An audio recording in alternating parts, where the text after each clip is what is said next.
انہوں نے فلسطین کے اوپر قبضہ کیا اور اردن سے اس زمین کو چھینا۔ ہمارے ملک کے پرائم منسٹر نے اس کو دہشت گردی کہا۔ میں سب سے پہلا آدمی ہوں جب میں نے کہا کہ یہ دہشت گردی نہیں ہے، تاریخ کو پڑھیے اور جنگ بندی ہونی چاہیے، اور حل اس کا وہی ہے کہ اسرائیل اپنی جگہ کے اوپر رہے اور ان ملکوں کو آزادی کے ساتھ، ان کو فلسطین کو بھی ایک ملک، ان کے حقوق زندگی کے تسلیم کیے جائیں، اور اگر نہیں ہوں گے تو انہوں نے اپنا لوہا منوا دیا ہے، چاہے امریکہ کی کتنی بڑی امداد ہو اور چاہے اسرائیل کتنے ہتھیار لے کر کے بیٹھے، لیکن ان لوگوں نے چنے تو چبوا دیے ہیں کہ یہ بھی آزاد رہیں اور اسرائیل بھی اپنے جگہ پر رہے۔ یہ اسرائیل کی زندگی کے لیے بہترین طریقہ ہے، نہیں تو اسرائیل ختم ہو جائے گا۔ پارٹیوں نے گیان واپی اور متھرا کا معاملہ اٹھایا ہے، ورشپ ڈیلی کے ہوتے ہوئے نہیں ہونا چاہیے، لیکن الہ آباد ہائی کورٹ بھی اس معاملے کو آگے بڑھا رہی ہے، اور آپ کی طرف سے لگاتار آ رہا ہے کہ جو کورٹ کا فیصلہ ہوگا اس کو ہم مانیں گے۔ ہم کیا کریں گے؟ ہمارے پاس کوئی اس سے آگے کوئی کورٹ نہیں، ہم کیا کریں گے بتائیے؟ اچھا، اگر سپریم کورٹ کا فیصلہ آ جاتا ہے، مسلمان کیا کرے؟ گیان واپی مسجد اور متھرا کی عیدگاہ کے مسائل کو بھی شروع کر دیا۔ جب یہ کہہ دیا کہ رام جنم بھومی نہیں ہے تو پھر آستھا کیا رہی گی؟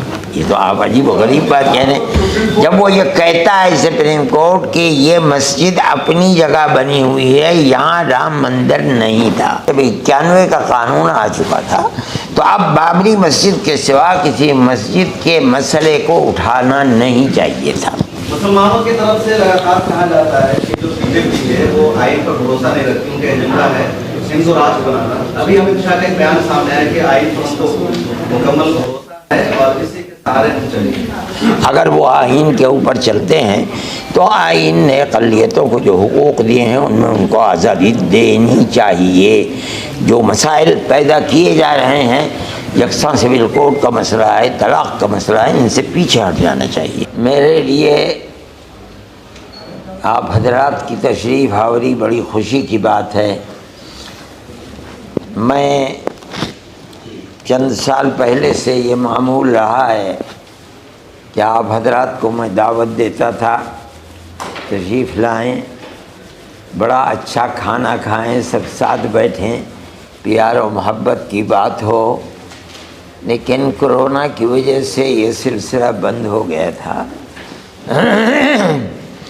پھر میں مولوی فضل الرحمن سے کہتا تھا کہ بھئی اس سلسلے کو شروع کرو، کبھی کبھی بیٹھ جاتے ہیں، ملاقات ہو جاتی ہے، اچھی باتیں ہوتی ہیں۔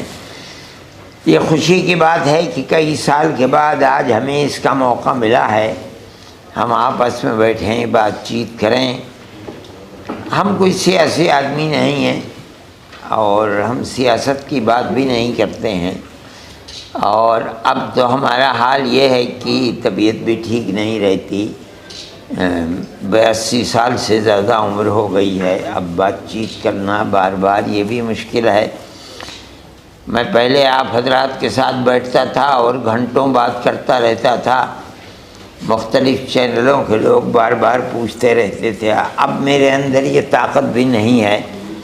ایک مرتبہ بات کریں گے اور جو چیزیں مناسب ہوں گی وقت کے اعتبار سے اس کا جواب بھی دے دیں گے، اگرچہ ہمارا مقصد یہ نہیں تھا۔ مقصد تو یہ تھا کہ بیٹھیں اور بیٹھ کر کھائے پئیں، بات چیت کریں، آپسی بات۔ وہ سلسلہ اب بھی قائم ہے اور ہم اسے قائم رکھنا چاہتے ہیں۔